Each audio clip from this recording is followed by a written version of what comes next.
ഇതാണ് ഞങ്ങളുടെ കാഴ്ചപ്പാട്. കുട്ടികൾക്ക് വേണ്ടി ഞങ്ങൾ കുട്ടികളുടെ ഭാവിക്ക് വേണ്ടി ഇതെല്ലാം ചെയ്യുന്നുണ്ട്. ഞങ്ങൾക്ക് അവസരം കിട്ടിയപ്പോൾ ഇത് ചെയ്തു. ഇതൊന്നും ചെയ്യില്ല. അവരുടെ രാഷ്ട്രീയം എന്ന് പറഞ്ഞാൽ അവസരവാദ രാഷ്ട്രീയം, ഒരു നാണമില്ലാത്ത രാഷ്ട്രീയം. നിലമ്പൂരിൽ കണ്ടല്ലോ. ഇവിടെ ഇരിക്കുന്ന BJP കേരളത്തിന്റെ ഒരു ടീം ആത്മാർത്ഥമായി നിലമ്പൂർ പോയി ബൈ ഇലക്ഷന് പോയി. എനിക്ക് ഓർമ്മയുണ്ട്, സുരേഷ് ജി ഉണ്ടായിരുന്നു, MT രമേശ് ജി ഉണ്ടായിരുന്നു. ഞങ്ങൾ അവിടെ ഒരു മാനിഫെസ്റ്റോ അവതരിപ്പിച്ചു. വികസനം, ക്യാൻസർ ആശുപത്രി, നിലമ്പൂർ ബൈപ്പാസ്, പുതിയ ട്രെയിൻ, ഇതെല്ലാം പറയുമ്പോൾ കോൺഗ്രസ് എന്താ ചെയ്യുന്നത്?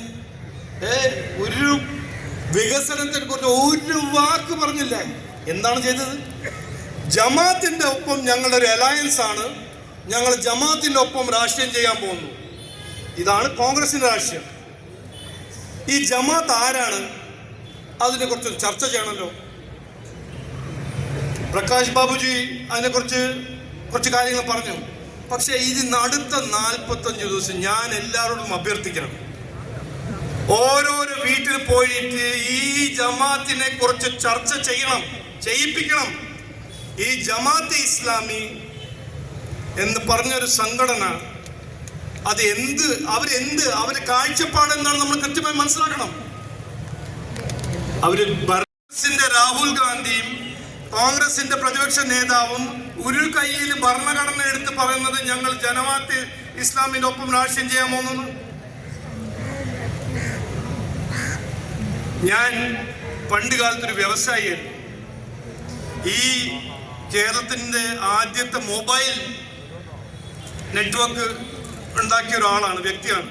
അപ്പൊ ഇവിടുത്തെ വ്യവസായികളുടെ ഒരു പ്രശ്നങ്ങളെല്ലാം കുറച്ച് നന്നായി അറിയുന്ന ഒരാളാണ്. ഇതുവരെ എന്തുകൊണ്ടാണ് നമ്മുടെ നാട്ടിൽ വ്യവസായമൊന്നും വരാത്തത്, നിക്ഷേപം വരാത്തത്? എന്തുകൊണ്ട് നമ്മളെ കുട്ടികൾ പുറത്തുപോയി തൊഴിലും പഠിക്കാനെല്ലാം പുറത്തു പോകുന്നു? ഇതുവരെ ഒരു 50 കൊല്ലമായിട്ട് ഇവിടുത്തെ മാർക്സിസ്റ്റ് ആക്രമണ രാഷ്ട്രീയമായിരുന്നു നിക്ഷേപം വ്യവസായികളെല്ലാം ബാധിക്കുന്നത്. ഇന്ന് എന്താ നടക്കുന്നത്? ഇനി വരാൻ പോകുന്ന എന്താണ് അപകടം? ജമാഅത്ത് ആക്രമണ രാഷ്ട്രീയം. ഇതിനെക്കുറിച്ച് നമ്മളെല്ലാവരും ആലോചിക്കണം. നമ്മളെ കുട്ടികൾ ഇവിടെ പഠിക്കണ്ടേ?